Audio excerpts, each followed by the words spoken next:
Sa Diyos po palagi ang kapurihan at tanging pasasalamat. Happy New Year po sa bawat isa sa atin. Papuri po sa ating Diyos na buhay na patuloy pong nag-enable sa atin at patuloy ang nagsusustain po ng lahat po ng ating pangangailangan. Purihin po ang Panginoon, tayo po ay manalangin. Ama, maraming maraming salamat po sa bagong taon na ito, sa panibagong araw na ito na ipinagkaloob mo po sa amin. Ngayon nga po ay January 3, 2025.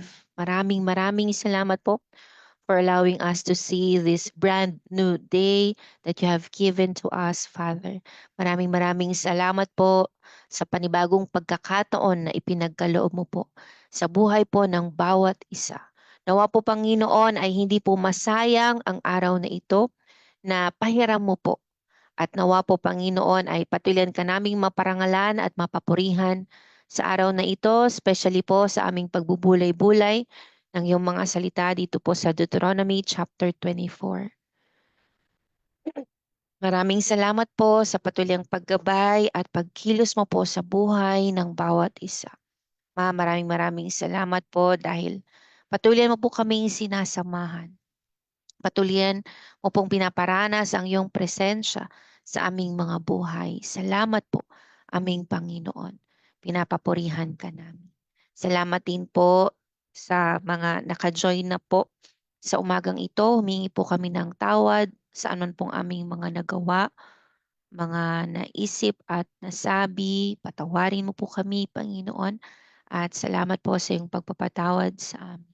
Pinapapurihan ka po namin at tunay na pinapasalamatan dahil anytime, anywhere, pwede kaming lumapit sa iyo because we have been made righteous because of you, Jesus, in our lives, because of you, Holy Spirit, that is living in us. Maraming maraming salamat po, aming Panginoon. At salamat din po sa kaayusan ng live na ito, sa maayos na internet connection, maging ng power supply sa kanya-kanya po naming tahanan. Salamat po for allowing us to share your word via FB Live. Sa iyo pong lahat ng papuri at pagsamba, salamat din po sa Zoom na ginagamit po namin. Sa pangalan ni Jesus. Amen and amen. Purihin po ang ating Panginoon. Muli po ay mapagpalang araw po sa ating lahat.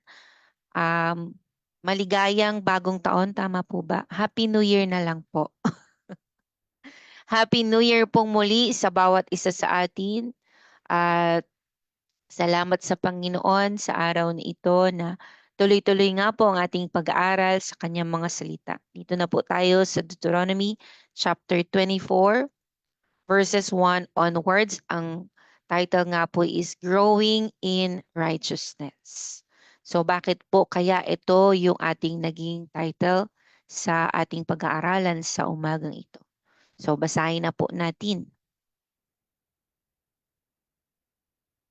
Verse 1, kung nag-asawa ang isang lalaki at sa bandang huli ay inayawan na niya ito dahil may natuklasan siyang hindi nagustuhan dito, dapat siyang gumawa ng kasulatan ng paghihiwalay at ibigay ito sa kanya at maaari na niya itong paalisin sa kanyang bahay. Kung mag-aasawa muli ang babae at hiwalayan na naman siya ng ikalawa niyang asawa o namatay ito, hindi na siya maaaring mapangasawang muli ng nauna niyang asawa dahil narumihan na siya. Kung muli siyang mapapangasawa ng nauna niyang asawa, kasuklam-suklam ito sa paningin ng Panginoon. Hindi ninyo dapat dungisan ang lupaing ibibigay niya sa inyo. So dito po sa sinasabing may natuklasan na hindi niya nagustuhan, in Hebrew word po ay ang ibig sabihin po nito is nakakommit ng adultery po yung babae o nakipag make love po siya sa hindi niya asawa. Po, ang tawag po doon ay adultery. At kapag ganito po ang natuklasan nung lalaki, again, ito po ay base po sa kanilang kultura noong panahong ito.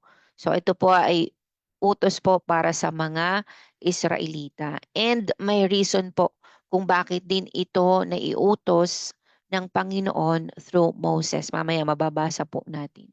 So kapag nga po nahuli o nalaman ng isang lalaki, no po, na may ginawa o nakakommit ng adultery ang kanyang asawang babae, ay dapat siyang gumawa ng kasulatan ng paghihiwalay at ibigay ito sa kanya. So dapat may kasulatan at maaari na niya itong paalisin sa kanyang bahay. Okay po. So kung mag-aasawang muli ang babae, tapos hiniwalayan na naman siya or namatay yung kanyang ikalawang asawa, hindi na siya pwedeng bumalik doon sa kanyang naunang asawa kasi kasuklam ito sa Panginoon at hindi dapat madungisan, marumihan yung lupaing ibibigay sa kanila o ibinigay sa kanila ng Panginoon. Yung Canaan nga po, yung land ah, flowing with milk and honey. Ibig sabihin, lugar na kung saan ay nandun na ang lahat ng kakailanganin ng mga Israelita.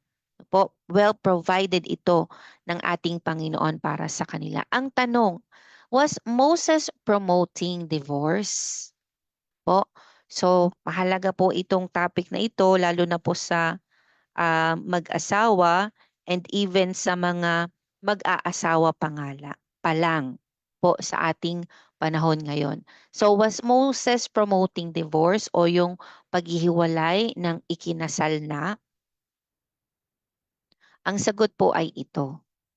Sa Matthew 19 verses 8 to 9, sabi dito, sumagot si Jesus, ipinahintulot ni Moises na hiwalayan ninyo ang inyong asawa dahil sa katigasan ng inyong ulo. Kasi itong time po na ito sa Matthew chapter 19, no po, naghahanap po yung mga taga-usig at that time ng ating Panginoong Jesus, naghahanap po sila ng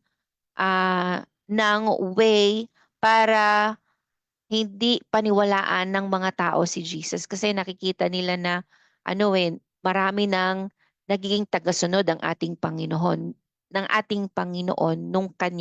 nung panahong ito sa Matthew chapter 19. So naghahanap sila ng magiging mali ng ating Panginoon. Kaya ang tanong nila, bakit inalaw ni Moises na bigyan ng kasulatan yung asawa na gusto niyang hiwalayan? Kaya ito ang sagot ni Jesus. Ipinahintulot ni Moises na hiwalayan ninyo ang inyong asawa dahil sa katigasan ng inyong ulo. Subalit hindi ganoon sa pasimula. Ang sinasabing ito ng ating Panginoon na hindi ganoon sa pasimula ay yung tungkol kay Eva at kay Adan. Na ang will talaga, ang kalooban talaga ng Diyos ay magsasama ang tao, ang isang lalaki at isang babae.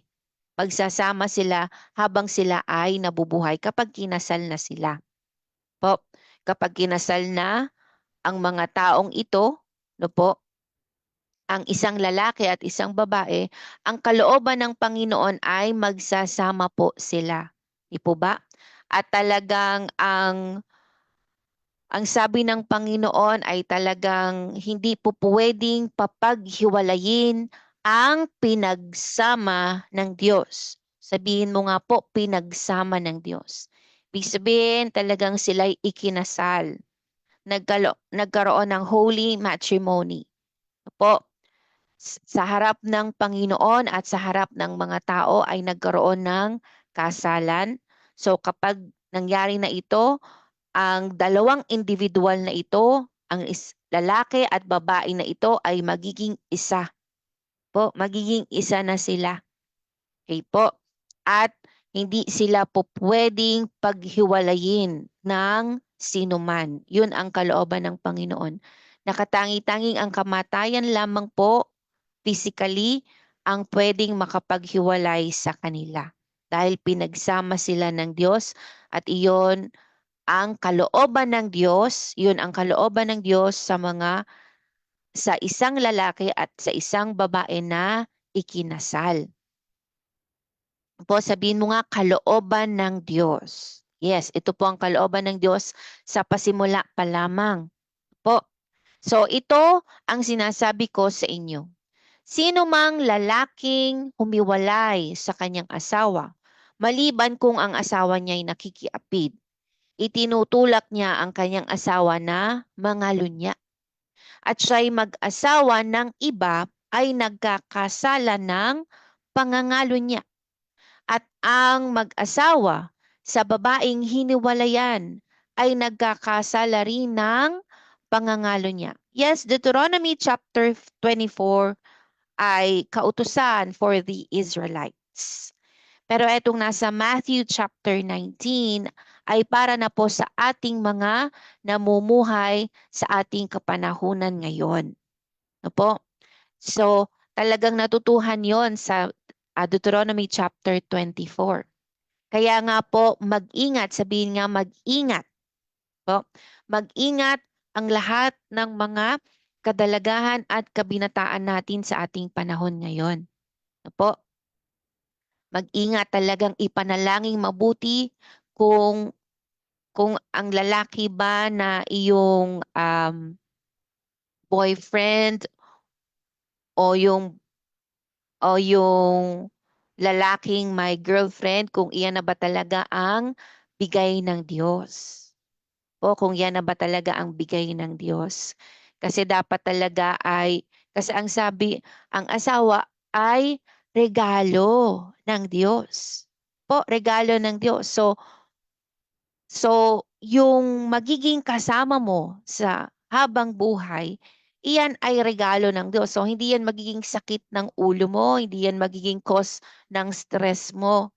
No po, kung magkakaroon man kayo ng problema, parehas kayong lalapit sa Panginoon. Kaya nga napakahalaga na parehas kayong may banal na pagkatakot sa Panginoon.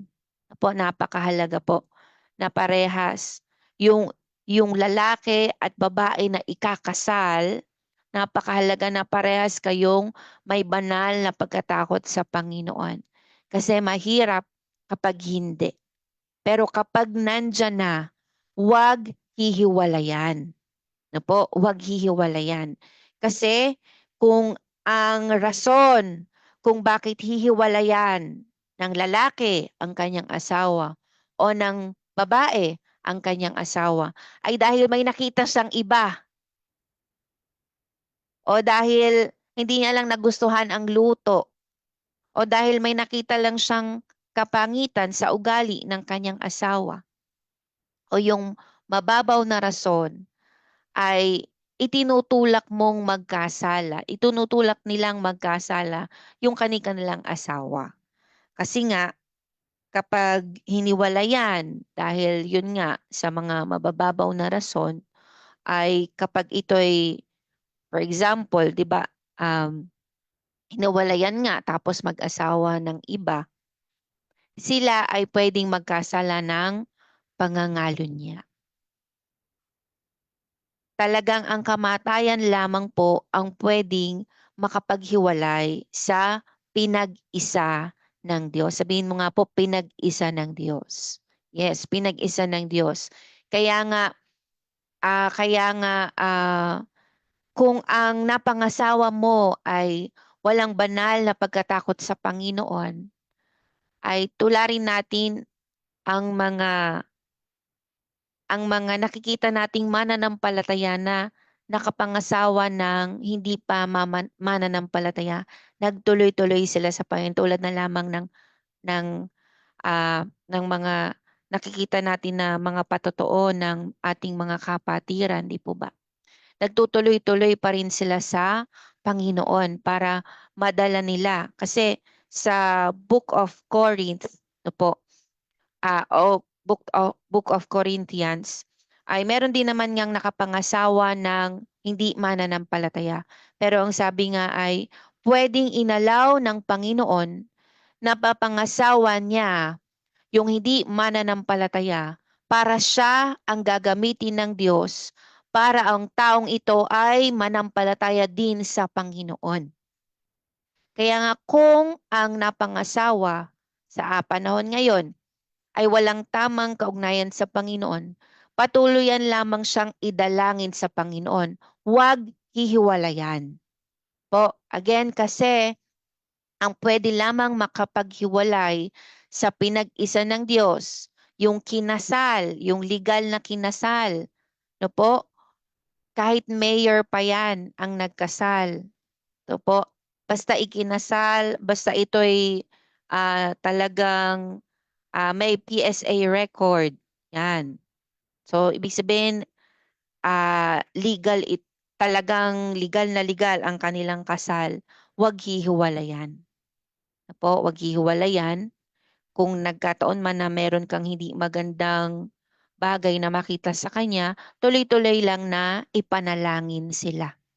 Po, maging mabuti kang halimbawa, magpakita ka ng ito ang totoong nagmamahal sa Panginoon. Hindi yung makikisama ka sa Kanya, hindi yung ah, kabaliktaran ang makikita sa iyo. Dapat makikita pa rin sa iyo ang kabanalan ni Kristo para mahikayat mo yung asawa mong walang tamang kaugnayan sa Panginoon, papalapit sa Panginoon. Po, papalapit sa Panginoon. Again, hindi po ini-encourage ng Biblia ang divorce. Po, never. Nung kapanahunan ng Deuteronomy chapter 24, ipinahintulot lamang po ito ni Moises dahil sa katigasan ng kanilang mga ulo. Pero hindi talaga ito inaalaw ng Diyos. Dahil from the very beginning, sabi nga ni Jesus, subalit hindi ganoon sa pasimula. Dahil ang kalooban ng Diyos, ang lahat ng pinag-isa ng Diyos, legally married, no po, ay hindi dapat maghiwalay. Tanging kamatayan lamang po ang pwedeng makapaghiwalay sa pinag-isa ng Diyos. Po, ano pa pong sinasabi?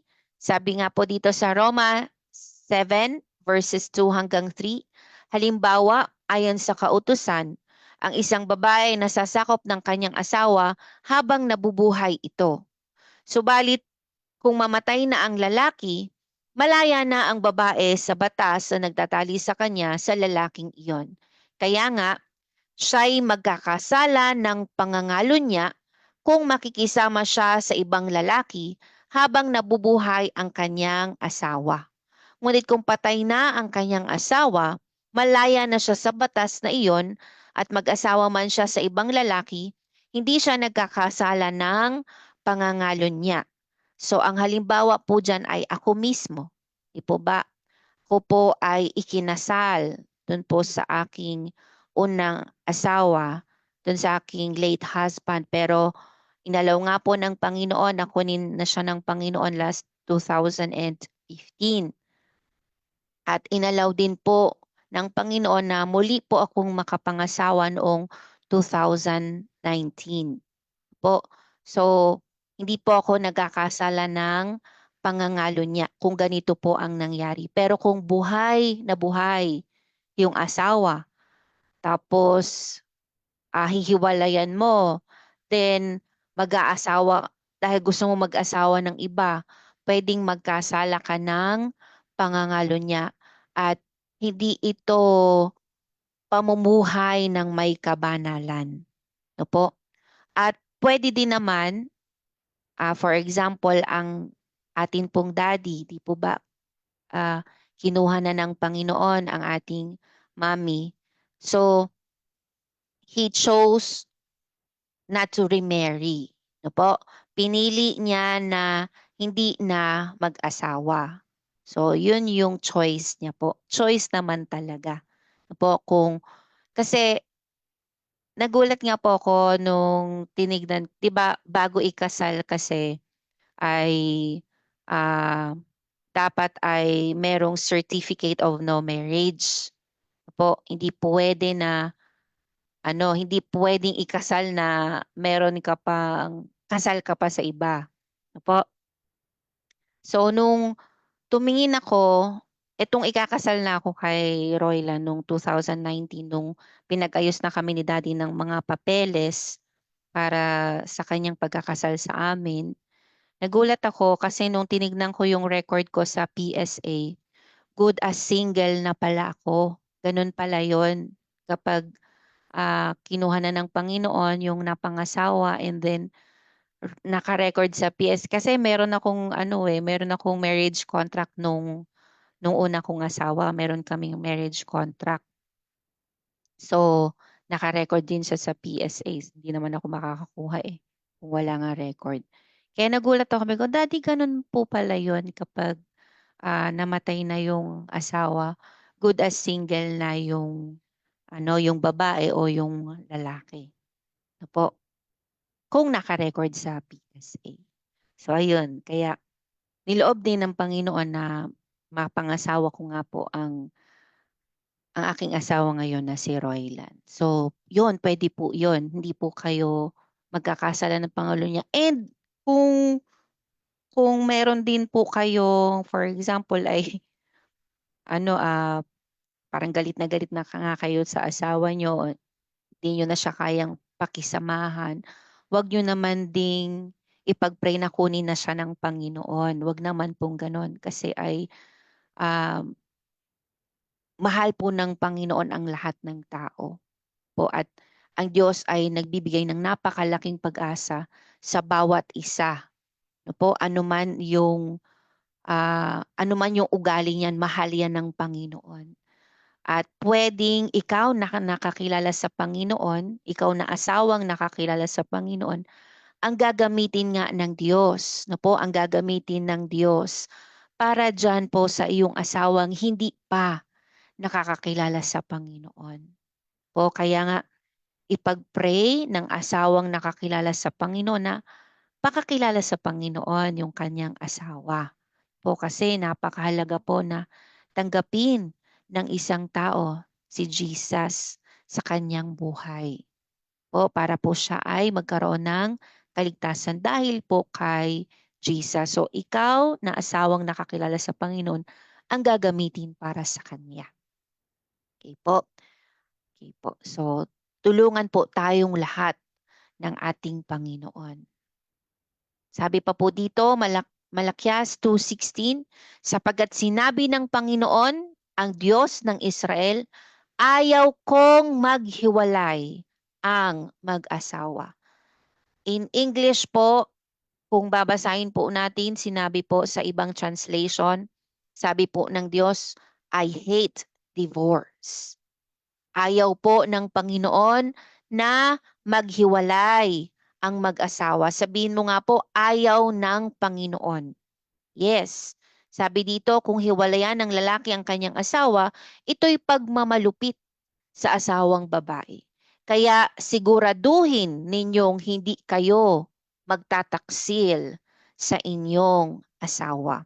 Kaya nga ito po ay mensahe, paalala para po sa mga mag-asawa at para sa mga kadalagahan at kabinataan na talagang dapat mag-iingat sa pagpapakasal. Po, hindi agad magpapakasal. Siguraduhing mabuti na iyan nga ang bigay ng Diyos. Kasi ayaw natin na in the long run ng inyong pag-aasawa ay maghiwalay kayo. Ayaw ng Diyos na maghiwalay ang sino mang mag-asawa. Ayaw ito ng Diyos. No po, hindi biblikal ang paghihiwalay ng isang pinagsama ng Diyos, ng isang legally married. No po, ayaw ito ng Panginoon. No po, kaya siguraduhin ninyong hindi kayo magtataksil sa inyong asawa. So siguraduhin natin, magpatulong tayo sa Panginoon. Kaya nga ang title is Growing in Righteousness.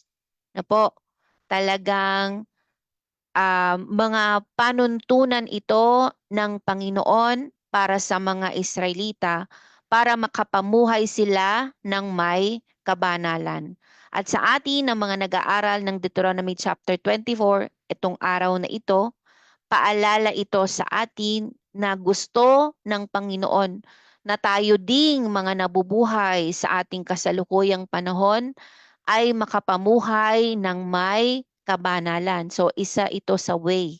Na po, huwag hihiwalayan ang asawa. Siguraduhin hindi magtataksil sa kani-kaniyang asawa.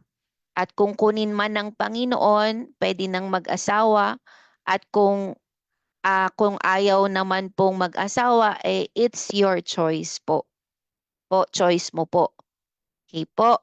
Pero habang buhay ang inyo-inyong asawa, ang ating mga kani-kanyang asawa, siguraduhin hindi magtataksil.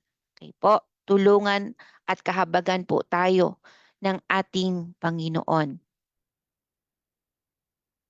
Mga patuluyang mga tuntunin po. Ang lalaking bagong kasal ay hindi maaaring maglingkod sa hukbo o anumang gawaing bayan sa loob ng 1 taon. Hahayaan muna siyang lumigaya sa piling ng kanyang asawa.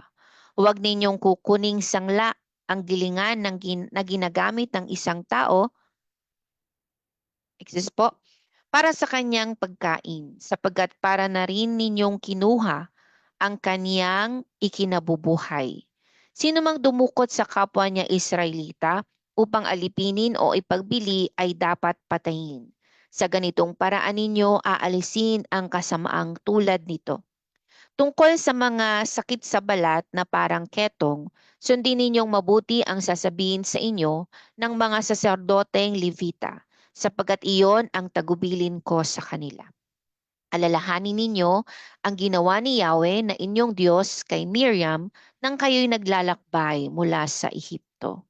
Kung kayo'y magpapautang sa inyong kapatid, huwag kayong papasok sa bahay niya para kunin ang kaniyang sangla. Maghintay kayo sa labas upang doon tanggapin ang sangla na kusang ibibigay ng nangutang. Kung balabal ang sangla ng isang mahirap na nangutang sa inyo, huwag ninyong palilipasin ang gabi na nasa inyo ang sangla. Dapat maibalik iyon sa kanya paglubog ng araw, sapagkat iyon lamang ang gagamitin niya sa pagtulog. Sa gayon, tatanaw siya ng utang na loob sa inyo at kalulugdan kayo ng Diyos ninyong si Yahweh. Huwag ninyong ipagkakait ang kaukulang bayad sa inyong mahihirap at nangangailangang manggagawa, maging siya may kapwa Israelita o dayuhan na nakikipamayan sa inyo. Bago lumubog ang araw, ibigay na ninyo sa kanya ang sweldo niya para sa maghapon sapagkat iyon lamang ang inaasahan niya sa buhay. Kapag hindi ninyo ibinigay agad at dumaing siya kay Yahweh, iyon ay pananagutan ninyo. Hindi dapat parusahan ng kamatayan ang mga magulang dahil sa krimeng nagawa ng anak, ni ang anak dahil sa krimeng nagawa ng magulang. Ang mismong may sala lamang ang siyang dapat patayin. Huwag ninyong pagkakaitan ng katarungan ang mga dayuhan o ang mga ulila. Huwag ninyong kukuning sangla ang balabal ng babaeng balo. Iniuutos ko ito sa inyo sapagkat dapat ninyong alalahaning naging alipin din kayo sa Ehipto at iniligtas kayo roon ng Diyos ninyong si Yahweh. Kung sa pagliligpit ng ani ay may maiwan kayong mga uhay, huwag na ninyong babalikan iyon. Hayaan na ninyong mapulot iyon ng mga dayuhan, ulila at mga byuda. Sa ganoon, pagpapalain kayo ni Yahweh sa lahat ninyong gawain. Kapag napitasan na ninyong minsan ang inyong mga ulibo, huwag na ninyong babalikan ang natira. Hayaan na ninyo iyon sa mga dayuhan, ulila at mga byuda. Kapag naani na ninyo ang inyong ubas, huwag na ninyong babalikan ang natira. Hayaan na ninyo iyon sa mga dayuhan, ulila at mga byuda. Alalahanin ninyong kayo'y naging alipin din sa Ehipto. Iyan ang dahilan kaya iniuutos ko ito sa inyo. So ito po ay mga tuntunin for the Israelites para po patuloyan silang makapamuhay ng nararapat po sa ating Panginoon. sa harapan ng ating Panginoon. At tayo naman po sa ating patuloy nga pong pag-aaral dito sa Deuteronomy chapter 24. Kaya nga po ang pamagat is growing in righteousness. Hindi po talaga natin ito magagawa o maa-attain on our own. Po, hindi po kaya. Napaka-imposible na patuloy tayong makapamuhay ng nararapat sa harapan ng ating Panginoon. Talagang napakahirap po itong gawin yung ayon lamang po sa sarili nating lakas. But the good news is, true righteousness is possible for mankind, but only through the cleansing of sin by Jesus Christ and the indwelling of the Holy Spirit. Talagang sa atin pong sariling lakas, sa atin pong sariling kakayahan, ay hindi po natin kaya na hindi magtaksil. Hindi po natin kaya na maging maayos po sa ating kapwa. Hindi po natin kayang magbigay. Hindi po natin kayang maging maayos po ang ating pag-iisip. Hindi po natin kayang maging maayos sa ating pagsasalita. Hindi po din natin kayang maging maayos sa ating mga ginagawa. Pero ang napakabuting balita nga po ay kayang-kaya po ito sa pamamagitan po ng paglilinis sa atin ng ating Panginoong Hesus. At kapag nalinis na po tayo ng ating Panginoong Hesus, mananahan po sa atin ang Holy Spirit. At ang Holy Spirit po ang siyang tutulong sa atin para makapag-isip ng tama, makapagsalita ng tama, at makagawa ng tama. Only through the power of the Holy Spirit na nananahan po sa ating mga buhay. Only then we can grow in righteousness. Po, sabi nga, we have been made righteous because of Jesus. Kaya nga po, tayong mga nakakilala sa Panginoon, tayo na mga nagmamahal sa Panginoon, patuloyan po nating hayaan ang banal na Espiritu Santo na kumilos sa ating mga buhay, na baguhin po tayo. No po? Para hindi po tayo maging stagnant. Lalo na ngayon, no po? Talagang year 2025 na po. Dapat talagang yung kabanalan, nag-grow tayo doon. Yung mga ipinagkaloob ng Panginoon sa atin, po dapat nag-grow tayong lahat. Po dapat merong spiritual growth. Po sa ating mga buhay. Kasi yun yung pagpapakita na talagang nananahan sa iyo ang banal na Espiritu Santo kapag may spiritual growth.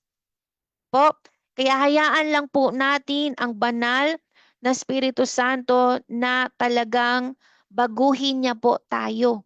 Diba? Talagang araw-araw, from grace to grace, talagang binabago tayo ng Diyos. Po, binabago at binabago tayo ng Diyos. Kaya nga po, i-embrace lang natin yang righteousness na ipinagkaloob sa atin ng ating Panginoong Hesus, at patuloyan po tayong makapamuhay ng ayon sa kaniyang kalooban. Hayaan mo talaga, kapatid. Kung hindi mo hinayaan nung nakaraang taon, ngayong taon, hayaan mo talagang ang banal na Espiritu Santo na kumilos sa iyong buhay.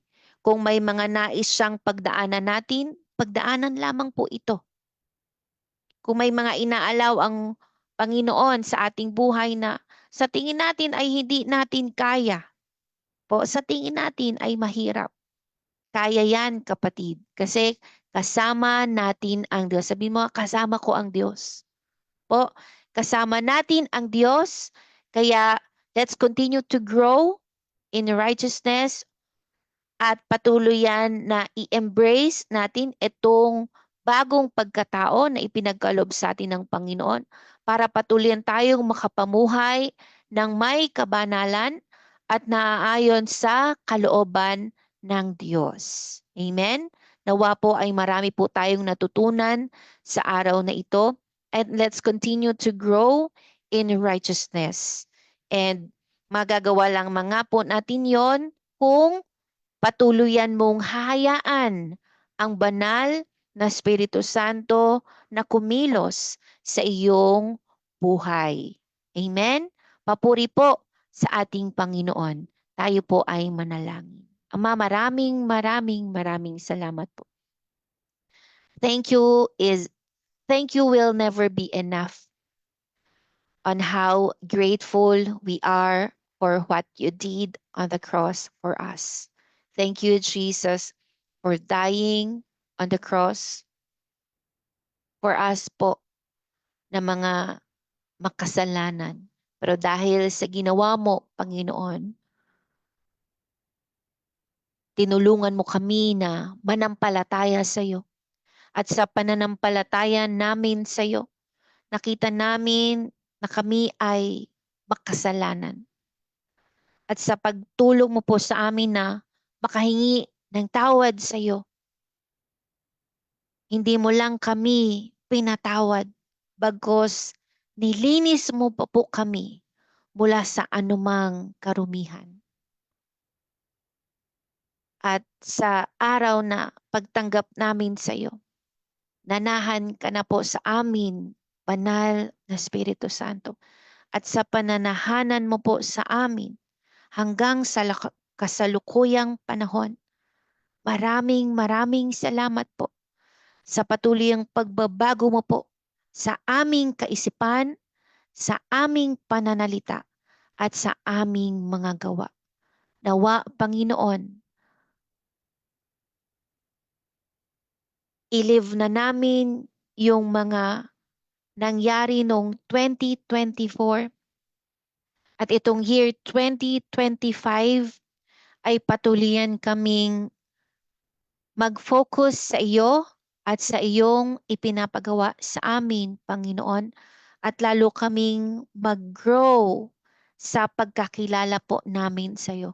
Lalong mag-grow yung pagmamahal namin sa iyo, lalong mag-grow yung pananampalataya namin sa iyo, yung pagtitiwala namin sa iyo, Panginoon. Yung lahat sa amin, Panginoon, mag-grow ito pong year 2025 para kung ano't anuman ang mangyari this year, Lord God, ay patuloyan kaming nakaugbong sa iyo, Panginoon. At yun yung pinakamahalaga, yun yung pinakaimportante, Panginoon, yung aming tamang kaugnayan sa iyo, yung aming tamang relasyon sa iyo, Panginoon. Salamat po. Salamat po. Patuloyan mo po kaming kahabagan. Patuloyan po kaming kaawaan, Panginoon. Patuloyan po ding makakilala sa iyo yung aming mga mahal sa buhay na wala pa pong tamang kaugnayan sa iyo. Mahabag ka po sa kanila kung paanong kinakahabagan mo din kami, aming Panginoon. And yes, yun naman po talaga yung kalooban. Yun naman po talaga yung kalooban mo po, na ang lahat ng tao ay makakilala sa iyo. Maraming maraming salamat po na hindi mo po pinipiryodan ang sino man, na palagi at palagi nagbibigay ka po ng pagkakataon sa lahat ng tao para makakilala sa iyo. At kami ng mga nakakilala sa iyo, nawa magawa namin yung dapat, yung nararapat sa iyong harapan because of your help, because of your guidance, because of your grace, because of your power, Panginoon, na patuloy ang kumikilos sa aming mga buhay. Kaya namin nagagawa yung mga nararapat. Ikaw ito, Panginoon. Ikaw ito. Kaya kami nagiging mabuti sa iyong harapan. Kaya kami nagiging mabuti sa harapan ng mga tao. Dahil sa iyo, dahil sa pagkilos mo po sa amin, Panginoon. Dahil ikaw ang nakikita sa aming mga buhay. Kaya nawa, Panginoon, patuloyan kaming makipag-cooperate sa iyo, Banal na Espiritu Santo, sa mga nais mo pong ipagawa sa amin etong year na ito. Niloob mo po na maabot pa namin etong January 3. Tulungan mo po kami na anumang pinapagawa mo sa amin sa araw na ito. Magawa namin ito, Panginoon. At salamat po sa hindi rin namin ito magagawa without you, Lord. Kaya palagi kailangan ka namin sa aming mga buhay. Salamat po aming Panginoon sa pamipamilya po ng Miracle of Life at sa pamipamilya po ng mga taga-ibang fellowship na aming nakakasama. Lord, patuloy yan pong magkaisa ang bawat pamilya itong year 2025 na lumapit sa iyo. At tulungan mo din po yung mga may asawa na wala pang tamang kaugnayan sa iyo. Gamitin mo sila para ang kanilang asawa, Panginoon, ay makakilala din sa iyo, makalapit din sa iyo, at magkaroon din po ng tamang kaugnayan sa iyo. Salamat po aming Panginoon. Patuloyan din naming ah, pinapasakop sa iyo ang aming mga anak, ang kanikanya naming mga anak. Patuloyan din silang mag-grow sa pagmamahal sa iyo, aming Panginoon, at ang lahat po ng aming mga mahal sa buhay. Patuloyan kaming lahat na mag-grow sa pagkakilala po namin sa iyo, aming Panginoon, itong year 2025. Sa iyo lahat ng papuri, sa iyo lahat ng tanging pasasalamat sa pangalan ni Jesus. Ang lahat po ay magsabi ng Amen. Amen. Hallelujah. Salamat po sa Panginoon sa araw na ito, January 3, 2025, at muli nagkasama-sama po tayo. Yes, nice ko pong greet po ang lahat po ng ating mga nakasama. Yun lang pong nag-comments and nag-likes yung nakikita ko po. Sorry po, hindi ko na-on yung aking cellphone kaya hindi ko po makikita yung mga yung iba po na hindi. Yes, Mama Len, patuloy po kayong i-comfort ng ating Panginoon. Especially ang ating si Papay. Salamat sa Panginoon sa patuloy niya pong pagpapalakas sa inyong pamilya, maging sa pamilya ng Mama Beng. Patuloy ang umasa at patuloy po kayong pasayahin, aliwin ng ating Panginoon. Salamat din po sa patuloy ang kaligtasan ng buong Hesada, ng buong Helua, maging ng buong Abanyo clan at maging ng buong Tumama clan. And pakaingatan po kayo ng Panginoon sa inyo ding nalalapit na pag-uwi dito po sa Cavite. Patuloy i-provide ng Panginoon ang inyo pong mga pangangailangan. Salamat din po sa Panginoon sa buhay po ng ating Nanay Lorna Villanueva Gayas, sa ating Tatay Umeng. Loobin ng Lord na makasama namin po kayo sa linggo, Tay, sa araw po ng ating pagpapasalamat sa Panginoon sa buong taon ng year 2024 at itong year 2025. Maraming salamat din po sa Panginoon sa buhay po ng ating Teacher Onay, si CJ at si Cassie, maging si Tin at ang kanyang mga anak, si Jaja, si Teacher Marie Chris at si Romina. Maraming salamat din po sa Panginoon sa buhay po ng ating ng ating Mare, Joanna Fe Gallardo. See you later, Mare. Mamaya pong gabi, loobin ng Lord na magkasama-sama po tayo unang Friday ng taon. Papuri po sa ating Panginoon. Salamat din po sa kaligtasan ng buong Gallardo clan. Salamat din po sa ating kapatid na Cherry na nasa Hong Kong. Patuloy po kayong papagtagumpayin ng Panginoon, maging ang mga mahal niyo po sa buhay na nandito po sa Pilipinas, sila Mami Elma at ang kanyang buong sambahayan. Salamat din po sa buhay po ng inyo pong mga anak, ng inyo pong apo, ng inyo pong nag-iisang asawa, maging ng ating kapatid na si M. Patuloy din siyang aliwin ng ating Panginoon. Salamat din po sa ating Teacher Bell, Malina Granada, Sir Newell, and si Baby Noe. Salamat sa Panginoon. Patuloyan pong katagumpayan itong year 2025 para po sa inyong buong angkan. Salamat din po sa ating Ate Rosel Estrada Pescasio, patuloy din po kayong papagtagumpayin ng ating Panginoon itong year 2025. At salamat din po sa Panginoon sa buhay po ng nag-iisa mo pong asawa, ng inyo pong mga anak at mga apo. Salamat din po sa ating kapatid na Marie Chris at ng ating kapatid na Melchor and sa inyo pong anak na si Mary Mel. Patuloyan din pong katagumpayan itong year 2025 na po patuloy ang makalapit sa Panginoon maging ang inyo pong mga mahal sa buhay. Salamat din po sa ating Ninong Darius, Ninang Cynthia at sa inyo pong mga anak. Patuloyan din po kayong papagtagumpayin ng ating Panginoon kasama po ang inyo pong buong pamilya. Itong year 2025, ganun din po sa ating Pastor Menardo Sora Tumagan. Hello po. Patuloy din po kayong papagtagumpayin ng Panginoon habang maingat niyo po siyang sinusunod. Kasama po ang inyo pong buong pamilya etong year 2025. Gayon din po sa ating Nanay Lemia. Patuloy din po kayong paghimalaan ng Panginoon kasama po ang inyo pong mga anak. At salamat po sa patuliyang katagumpayan ng Panginoon sa inyo pong mga buhay etong taong ito na 2025. Gayon din po sa ating Pastor Jerry Villania. Hello po. Patuloy ang kayong papagtagumpayin ng Panginoon sa inyo pong pagdidisipulo at sa ministry na ipinagkaloob niya po sa inyo itong year 2025 kasama po ang inyong buong pamilya at mga mahal sa buhay.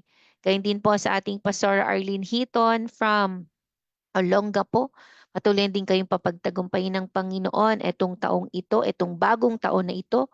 At salamat po sa Panginoon sa inyong nag-iisang asawa at sa inyo pong anak. Gayon din sa ating kapatid na Mafel. Hello po kapatid na Mafel. At sa mga mahal mo po sa buhay na nasa Apayao, patuloy din po kayong papagtagumpayin ng Panginoon itong taon na ito. Kasama po ang inyo pong buong pamilya. Gayon din po ang ating kapatid na Mercy habang maingat niyo po siyang sinusunod. Ito pong taon na ito. Gayon din po sa ating kapatid na John Ray Pascua Parila. Salamat po sa Panginoon sa inyo pong buhay. Patuloy din po kayong papagtagumpayin ng Panginoon habang maingat niyo po siyang sinusunod itong taon na ito. Ganon din po sa ating kapatid na Merlin Raquel Corpus. No po? Talagang magtatagumpay lang po ang bawat isa sa atin kung patuloyan po tayong magpapasakop sa ating nag-iisang Diyos. Amen. Papuri po sa ating Panginoon. Salamat din po sa ating Ate Elena Pascual, Kuya Randy at sa inyo pong buong pamilya. Gayon din po sa ating Ate LP at sa inyo pong buong pamilya. Salamat din po sa Panginoon sa buhay po ng ayan. Yes, ng ating Daddy. Daddy, patuloy po kayong papagtagumpayin ng Panginoon itong year 2025.